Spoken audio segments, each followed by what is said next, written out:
Архангай аймгийнхан хөгжлийн загвараа хөдөө аж ахуй болон аялал жуулчлал хэмээн тодорхойлжээ. Төвшрүүлгийн сангийн аж ахуй хайрхны гурал хичээлийн үйлдвэр эсрэгээвэл газрын өгөөж хүний нөөц бий гэж байна.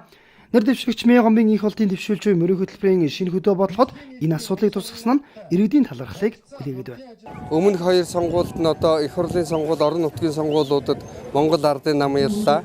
Одоо ерөнхийлөгчийн сонгуулийг Монгол Ардын намаас хүн сонгогдох юм бол ямар ч улс одоо нэг бат цул нэгдэл болоод их орныхоо эрх ашигын төлөө, хүмүүсийн амьдралын сайн сайхны төлөө, энэ алдаа завхарлыг засахын төлөө одоо нэг шуударч ажиллах болов уу гэж бодож байна. Тэр улсдаа Монгол улсдаа ихийг хийж бүтээсэн тийм ээ. Цаашдаа ихийг хийх тийм бүтээх тийм чадвартай хүн гэдэг үүднээс нь бол энэ үнийг бол дэмжиж байна.